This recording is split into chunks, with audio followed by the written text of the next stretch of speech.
Welcome to a new episode of the FMCG Guys. Today, welcome to the FMCG Guys, I'm your host, the podcast runner, that dives into the innovation, strategy, and trends shaping consumer goods and retail in Europe and beyond. Consumer goods and retail industry.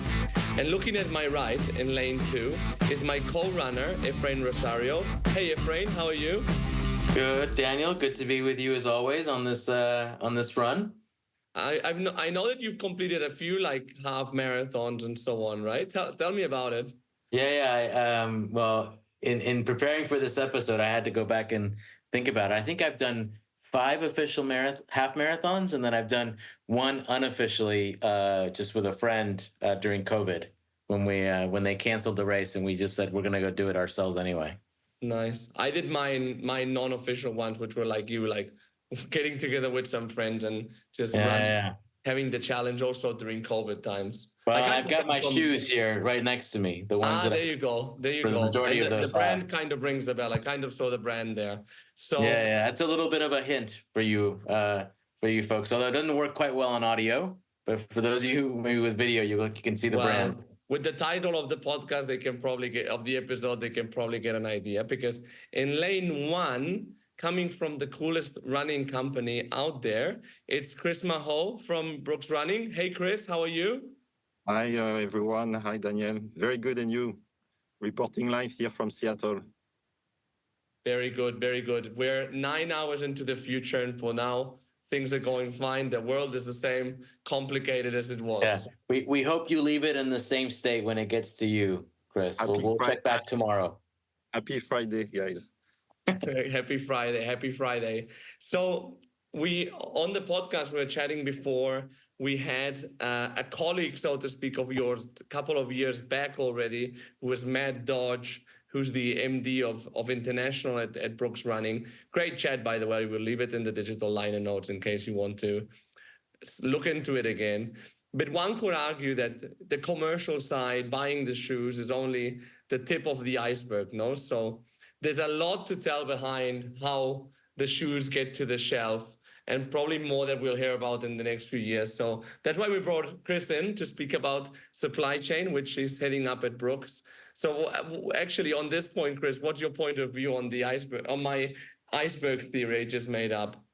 I love the analogy. When I think about an iceberg, being a sailor, I don't want to approach them too near, because sometimes the iceberg can flip-flop and then you discover the monster.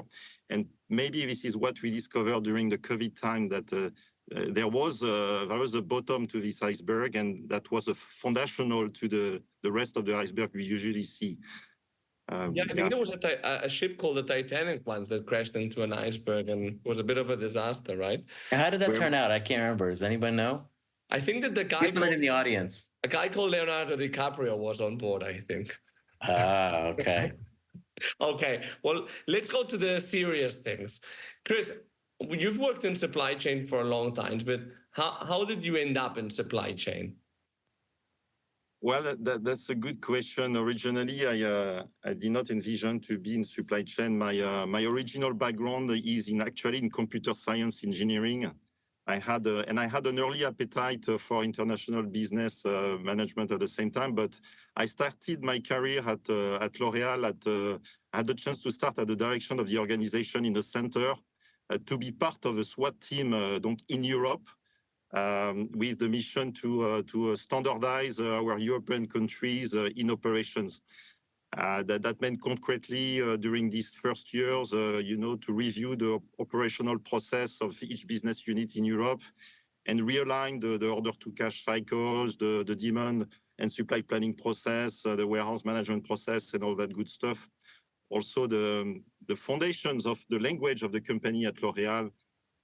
We talk about product codification, customer codification, etc. It was a very heavy work, foundational work. And as an IT guy, I was there to do that job, and at the same time to drive software design, coding, testing, and deployment across the country. So all that work, and that became later, the homemade, truly international ERP that L'Oréal implemented well before SAP in the 90s. Yeah. So to summarize, during the first 4 years, My professional life was about harmonizing the European countries operationally. And the last year, I was proposed to go from Paris to be expatriated in Portugal, near where you are, to accelerate the southern countries' migration with this ERP, which we did in 1 year. So if you remember at the time, we were in a hurry to pass the year 2000 and the euro conversion. It was in 98. And following that experience, not only, yes, I became that IT expert, but more importantly, and this is the transition happening, I learned how to best transform and run, in theory, a business unit to L'Oréal best practices. So I was naturally proposed the 4 following years locally in Portugal to run the country with the leadership team and the supply chain operations. So, Chris, it's amazing to think back to the to Y2K and to think that seminal moment was like pivotal in your career to shifting from, like you said, IT and computer science into more of a general management and ultimately a supply chain role, which brings you to where you are today with Brooks. I'm curious, like you said, that your first foray was going into Portugal, and looking at your career, you then since transitioned into other international roles. And I'm just curious if you could give us a little bit more insight into what your mindset or your decision making in that decision was in going international. Well, going international was a little bit of my DNA very early on in my life. When I was 16, 18, 19, you are in France, you are in high school, you do philosophy at school, and you're traveling in your mind, and you wonder how you're gonna succeed your life, and maybe for me, I had to travel. And the first thing you think of when you travel, and that was not in my mind originally, but you travel geographically is the first go-to action when you're young. So I looked very early in my engineering school and in my choice what would be the furthest point to travel to professionally. I wanted to live fully alive, discovering the world. And I wanted a career that allow that. So I thought that at the beginning of the 90s, before internet explosion, I thought that IT and the technology would allow me that, and international business would allow me that too. So that explained a little bit, and the career and the choice of the educational background. How long have you been in the US now for, by the way? That's about 20 years. Wow. Which makes me half American and a little bit less French, I guess.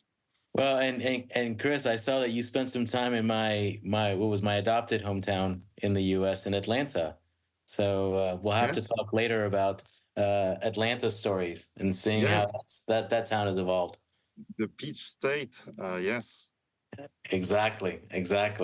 You ran supply chains mainly in FMCG, so you had a long stint at L'Oréal. You had a 3-year stint at Kimberly-Clark as well. And then you joined Brooks Running, which I remember, Chris, at the time when you joined, I was like, whoa, that's I think it's a positive change. It's a positive change. But what attracted you to do that pretty bold change of category and go into apparel, if you like, or sportswear? Yes, some people see that as a big shift. I think there is a shift between the sector in overall consumer good, but coming from fast consumer good, there is L'Oréal, and you mentioned Kimberly-Clark. I also work in medical device with a startup, which is a RX lens supply chain. Arriving in Brooks Running, what attracted me to the business? Well, my motivation to join Brooks was obvious quite from the start. First, there has been a very good alignment from the beginning when I started to interview and understand the business, the brand, and the industry. Brooks needed at the time and still need building that and scale up globally. A supply chain. I remember Brooks turnover, I think Matt said it, is essentially a 70% North America business, expanded globally. Brooks is number one on the US market today in performance running, not yet number one in other regions. So there is that scale at a global level as a point one. And I was on my side equipped to just do that after 25 years transforming consumer good companies as a change agent in supply chain operation at the country, at a regional level, and also at a global level at Kimberly-Clark. So I also identify in my conversation with Brooks that as a supply chain leader with a consumer goods profile, I would be a strong asset in the footwear industry. Why? First, there's two reasons essentially. It's a question of maturity first. I had lived a transformation that Brooks didn't have at the time 5 years ago. Implementation, for instance, of that enterprise business process that is SNOP, or the construction of an omni-channel network to service full retailers and directly DTC, the consumers was not implemented. And I have been through there and I've done that. So that was an accelerator possible and a good story, a good alignment between Brooks and me. But most interestingly, and this is where I learned the most, the footwear and apparel traditional operating model, I think can benefit a lot from the fast-moving consumer practices. So to speak, that apparel and footwear model consists, from my view, a high level in going to market, pushing big volumes in batch early on in the season, by season, and then manage down the road the excess and inactive complexity. This is why you see all these outlets from the brands of this industry. But Brooks' business intent is very particular in the industry because it's a very consumer-centered company, allowing sell-through driven supply chain planning and execution with a very agile retail consumer service approach. And this is where fast-moving consumer experience coupled with the advantage of the cash discipline of the footwear and apparel industry can create some magic. So there is I think the good alignment. Otherwise, Brooks is a growth value. So that was important for me. The quality of the P&L was great and demonstrated a strong brand equity in the US and yet to conquer the world. And last but not least, I'm still discovering that, but it's a subsidiary of Berkshire Hathway. That means a long-term mindset. You know, Warren Buffett is a guy that invests very long-term. And for me, on business development, on investment, as a supply chain guy, it is gold. As you can plant seeds, you know, in the supply chain the right way for a long-term growth and value creation. Beyond the typical service of cost to serve, beyond the cash optimization, the classic, I would say, agenda of the supply chain, one can develop in such a company in the Berkshire Hathway world, strategic advantage such as supply chain resilience.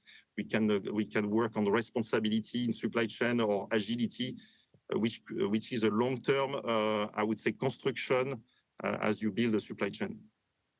So, Chris, it's interesting to hear you talk about some of the what you would call almost like the secret sauce elements behind Brooks's success.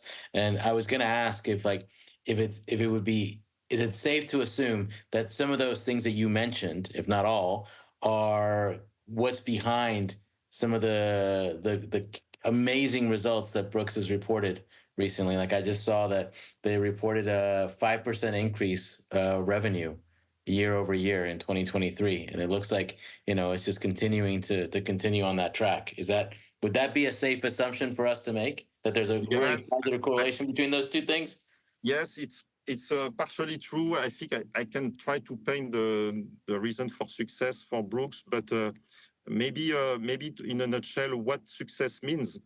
And I live a good part of that success in the last 5 years. So in the last 5 years, Brooks won the #1 market share position it was in 21.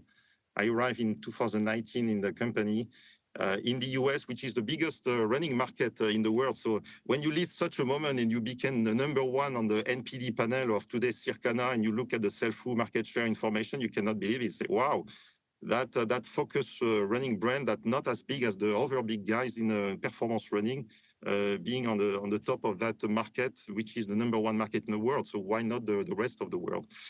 And also more intimately in supply chain, we are considered today the preferred brand to work with operationally. celebrated by the Running Industry Association and the retailers who every year develop a survey and rank all the brands in the markets. If you are familiar with the Net Promoter Score indicator, we reached last year 91%. When we were in other company, I won't name, but 70% was a dream to be at. So 91% is a fantastic thing. So Brooks has doubled its size in the past 5 years. It has some explanation, and maybe the last part of success is around people.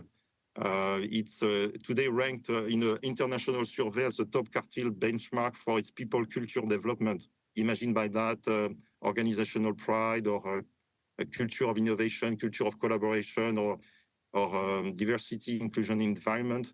And this is the people of Brooks giving, I would say, a feedback to this survey and comparing with other companies. I think the people is at the base, and the culture of the company is at the base of that cascade of success. If you look at the growth until now, has supply chain played a predominant role in that? I think there are other ingredients. I would be humble in there because there are fantastic people at Brooks, and I know some of them will listen to that podcast, but I think the supply chain is, yes, part of it because of the scale. So when you double a company, at the end of the day, you have to do it physically, and it happens with our partner as well, and we need to associate from our factory partner in Asia up to our 3PLs partner in the world. And the rest of the team. So I talk about scalability in the supply chain. That's a factor, the capability to anticipate through infrastructure, cross-functional process, and our people enablement, this massive growth. The agility we had to demonstrate during COVID, and the reliability of delivering the success that is celebrated in that 91% NPS score. But if you allow me to talk about a little bit more of versus supply chain, I think what I discover in this company, Brooks, is that this is a company that is hyper-focused on the end consumer, which is for us the runner. And for this business, it is demonstrated that there is a sharp focus. A sharp focus creates, I would say, a mass appeal on the consumption side. So you have a company where the runner is actually at the center of every business decision, strategy, and initiative anywhere in the value chain, including in supply chain as well. So this is how we create value to customer. It's articulated very clearly across the supply chain, so everybody understands what is happening on the market. To give you a little story, every month with each of our plants, we give a debrief by region of what is happening in sell-through information. So that's at that point that we are all focused along the chain around the runner. Another thing that comes maybe from Jim Debord, who is leaving us as a CEO this month. He's retiring, but he brought to Brooks a huge mantra and principles. And one of these principles is consistency of purpose.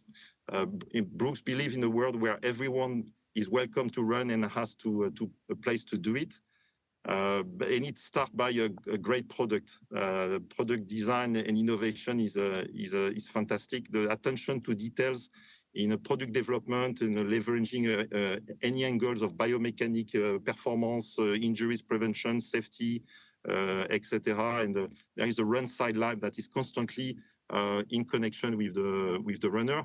And in supply chain is translated by my demand planning teams being very focused on the consumption data and the reaction of any innovation we launch every color with the response of the market. So I see both teams in product team or in supply chain teams very focused again on the runner consistently. Well, you can talk about plenty of other things, how Brooks is invested in the running community or the people side, but there's lots of good stuff in that brand. So you mentioned something that it's amazing to think about, right? Which is that you said that when we asked you about supply chain, you referenced the fact that it has to be a critical element when you're talking about doubling the the size of the company. And I'm curious, what are the different elements that are at play when you're talking about, like you're saying, taking a company that's fairly substantial in size as it is already and doubling it? And I just was curious to understand, what are the different elements from a supply chain standpoint that go into managing that growing complexity? Yeah, so let's deep dive maybe in 2-3 minutes on the supply chain side. I think I would bring three elements I can develop and synthesize. Number one, you need cross-functional processes, not many, but that really connects everybody in the company, not just that chain of different functions that are very different functions that are sourcing, manufacturing, transportation, supply planning, customer service, distribution, etc. You need that chain into a structured process on a daily, weekly, monthly, annually basis, and on board at the same time sales, marketing team, finance team, etc. So that process did not exist at Brooks 5 years ago. It's the SNOP process or IBP. That's, to me, has been a game changer to have implemented that just before we enter into COVID mode, and we leave the planet leaves all the disruption from demand to supply and the roller coaster we all know in the following year. So one, I would say cross-functional processes, SNOP is one of them, go-to-market processes is another one, that improve that responsiveness, that connection, but also that resilient planning through scenario planning and through conversation on, and continuously improving the flow of the demand to supply across the supply chain end to end. Mm-hmm. That is to organize, I would say, the planning and to perfect execution. Jim is used to say, vision without execution is hallucination. I would add to this, vision without planning between vision and execution is a double hallucination. You absolutely need to leave all this complexity of people and teams which are working in their verticals and silo connected to one another. And I think supply chain plays a big role in bringing the music into and the harmony into all these people. Because we need them, we need sales, we need marketing, we need the driver of the business to be able to seize and sense the demand, calculate the supply, anticipate the move with all our partners. So at point one. The point two is it's a physical world, so you can do whatever you want. You could be very smart. If you don't have infrastructure and you don't anticipate it, it won't work. So 5 years ago, we decided to develop a 10-year plan. Berkshire Hathway, mindset. Let's be bold. Develop a 10-year plans on how we're going to develop Europe, Asia, and North America in terms of omni-channel DC network regionally. How do we develop scales in the market in terms of distribution center, transportation locally? And we did the same with the future of manufacturing, working on the lean standardization within the plant, automation, digitization. In very complex, very manual way to develop and to create product. I give an example. It's 250 different processes to make one shoe. It's about 500 tools. And it's today, I told you it was only the tip of the iceberg. Yes, so it's a huge work today manually, which explains why the products are made overseas.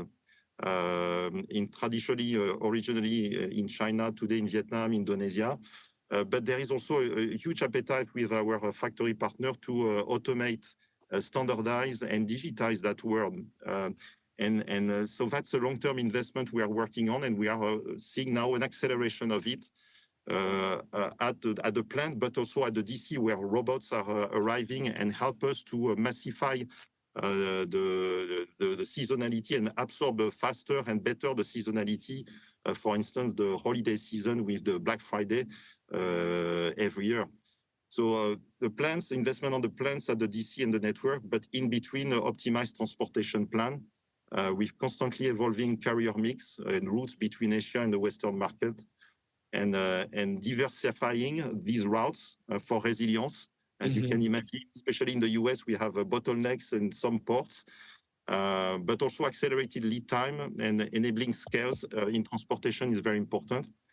And recently, we have accelerated our another 10-year plan in how we are going to prioritize the digitization of the rest of the supply chain. And we are talking about integrating all our supply chain planning end-to-end, from sales, demand, to supply, to manufacturing planning, all together in one system, our OMS to enable omnichannel, or the development of RFID from the customer to the plant. So anticipated all this technology and infrastructure from, and we come back to the IT conversation. Most of the talks I've developed in infrastructure, you found technology and information technologies at the center of it, allow to that growth and scale. There is the last point is people. So you can have good process, you can have good equipment and infrastructure. If you don't have the right people and the right mindset, the right behavior, that won't work. And I would name maybe to summarize the two talent development program that we are focusing at Brooks. Once we develop a supply chain academy to focus on the hard skill of each verticals of the supply chain.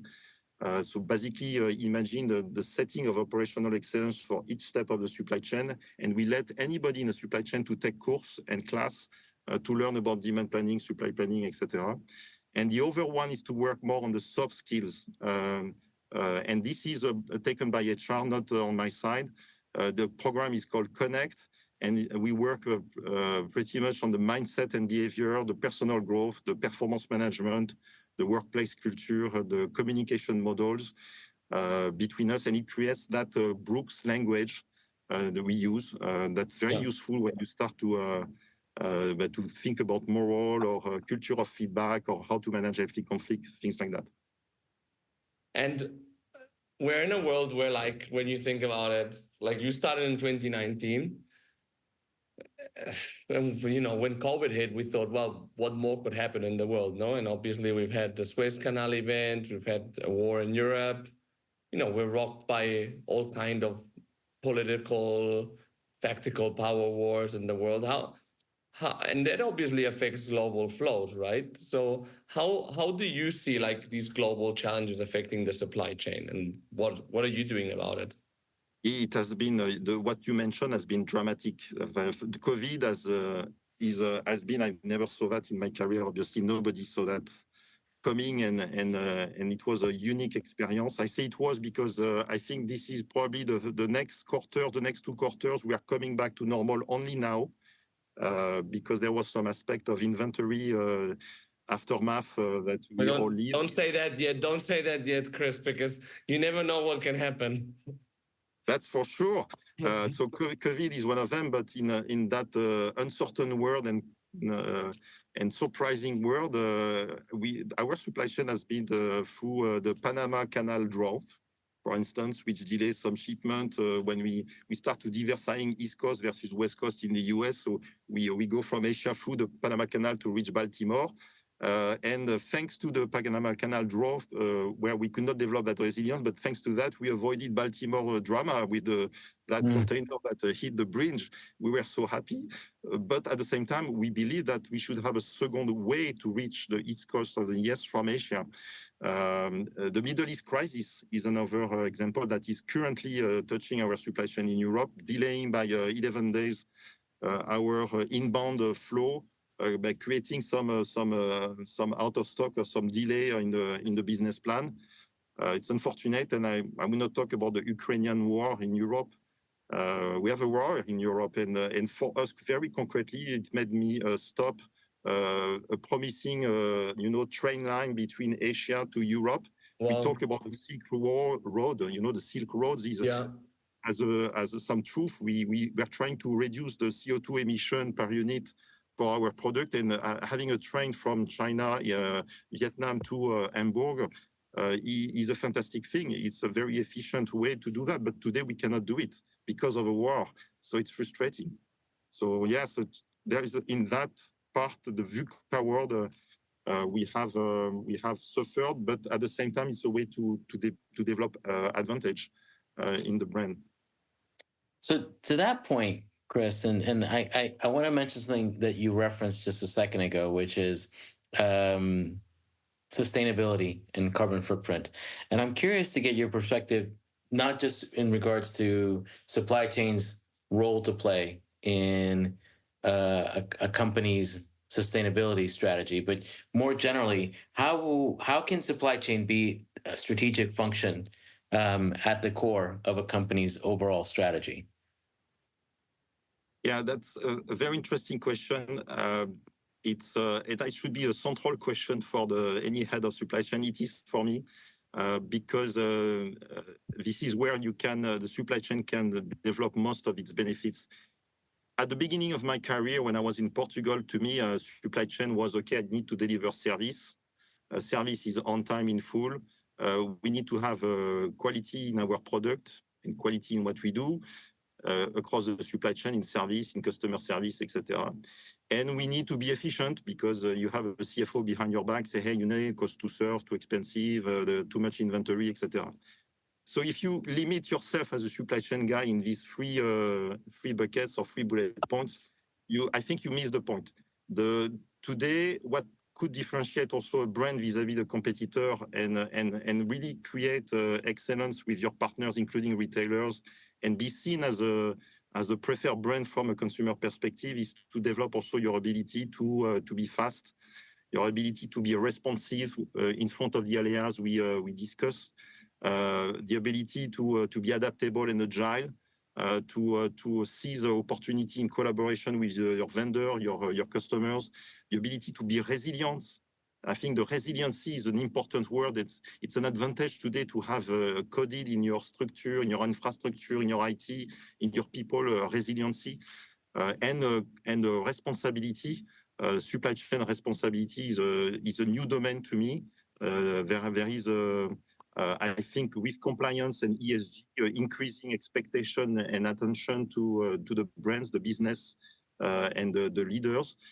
So this is where through climate, for instance, the climate pledge and the net zero emission objective we defined by 2040, a very good, I would say, new goals we can add to the supply chain, and it feels good for our teams and for the runner.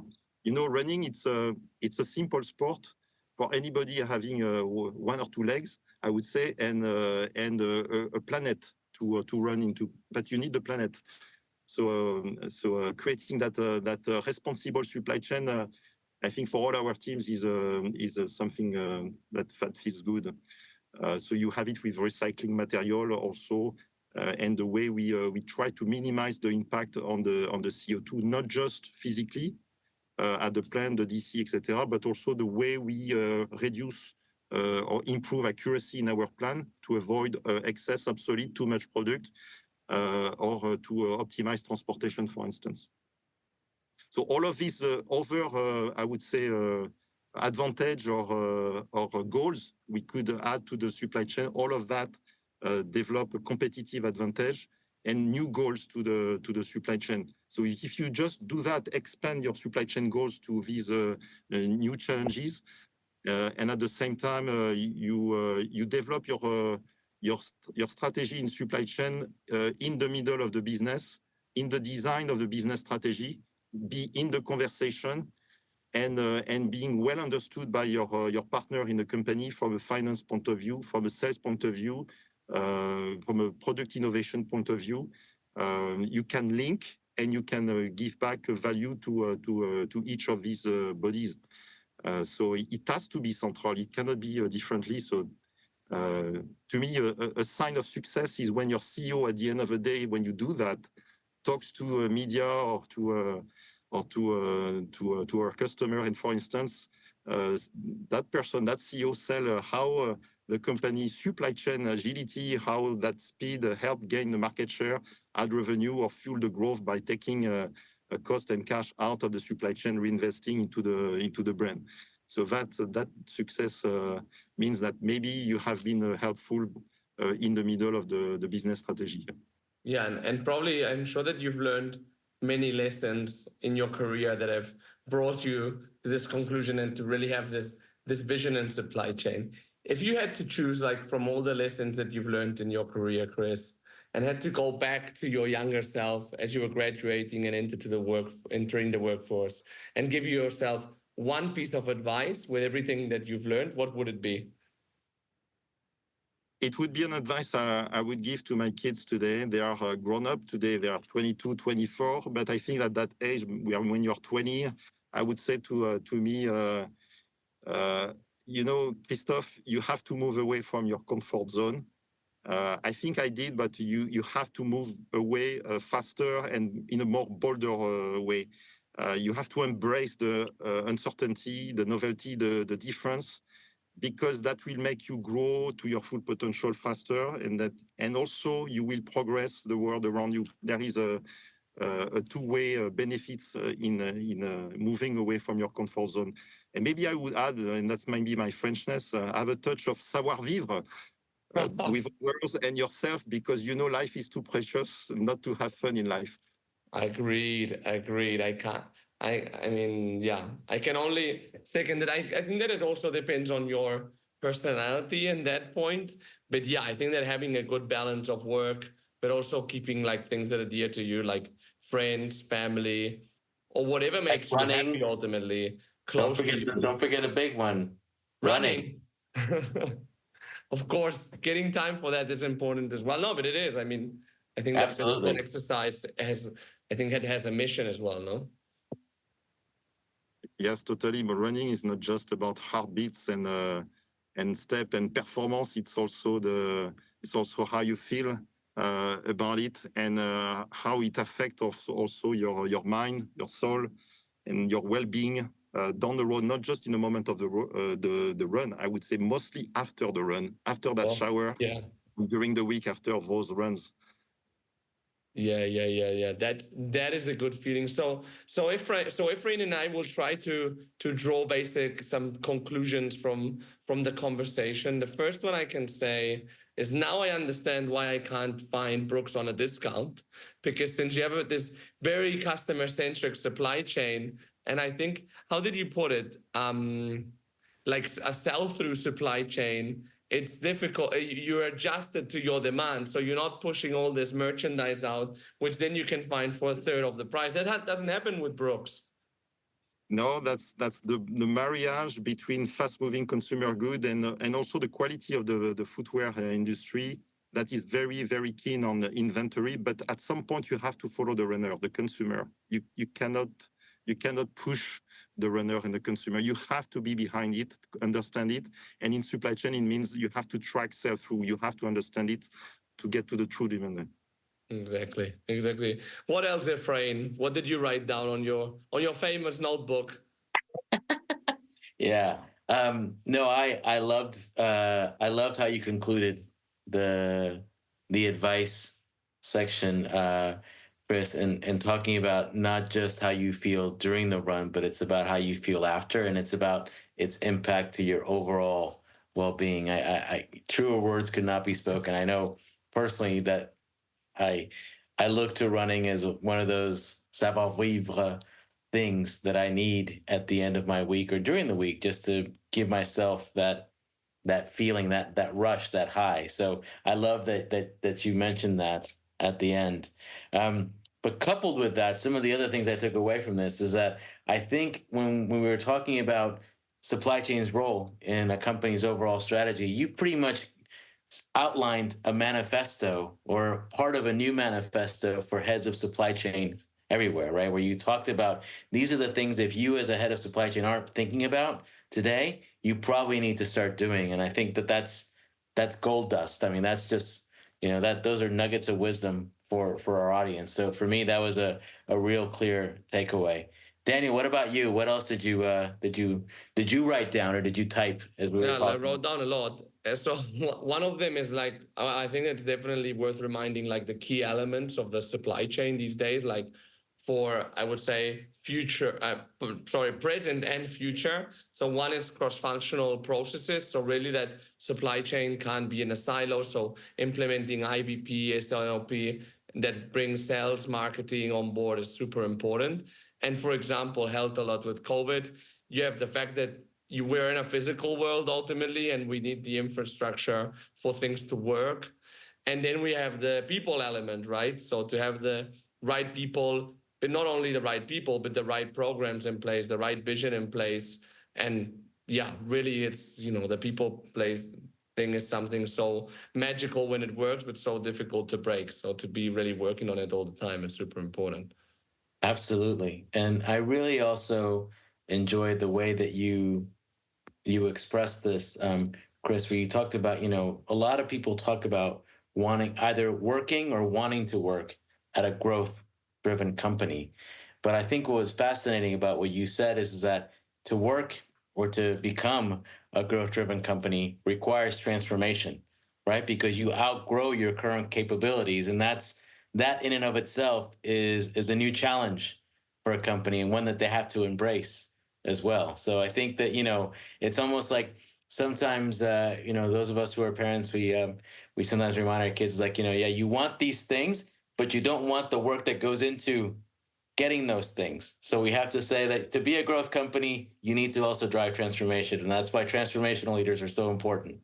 Yeah, you're like me. You like analogy very quickly. When you grow and double your size every 5 years, remember last time it happened to you. You were 10 years old, you became 15. Your body completely changed. What did you change? Everything in your life, the perception of the life, your clothes, your bones. It's dramatic. It's very important moment of your life. So if you relate to that, you can imagine at the scale of a global supply chain, it's the same dramatic thing. So it's something to care of, and our parents were there, and we did it somehow. So. And now it's our turn, Chris. Now it's our turn to be that fountain of sage knowledge for our kids. It's good to learn from you guys. If I ever have kids in the future, I'll remember these lessons dearly. I think that one thing that also sets Brooks apart, and I think is a good reminder, is like the fact that it's owned by Warren Buffett or Berkshire Hathway, and that it has this capacity of being long-term driven, right? That doesn't need to focus on like the quarter by quarter, and that, as you said, Chris, it's a dream for a supply chain person. But let me say also it could be for a marketing person, maybe not so much for a salesperson, right? Because at the end you're more looking to hit a number.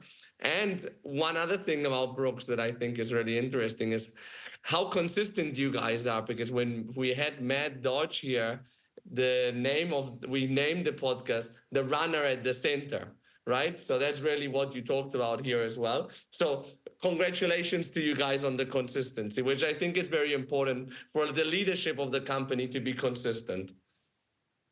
Well, I guess maybe it's a good sign. I mean, it is. And I normally say that companies that do well for a reason, right? So yeah, and do well as a team. And with Matt, we are in a superb team with everybody in Europe, and so it's lots of fun. Exactly. Well, thanks, Chris, for joining us. Thanks, Efrain, as well, for co-running this podcast with me as well. Thanks to all our audience. Happy running to everyone. If you've enjoyed the episode, remember that to leave a review before you go out running, and we'll see you in the next episode of the FMCG Guys or the Run Guys. Have a great day.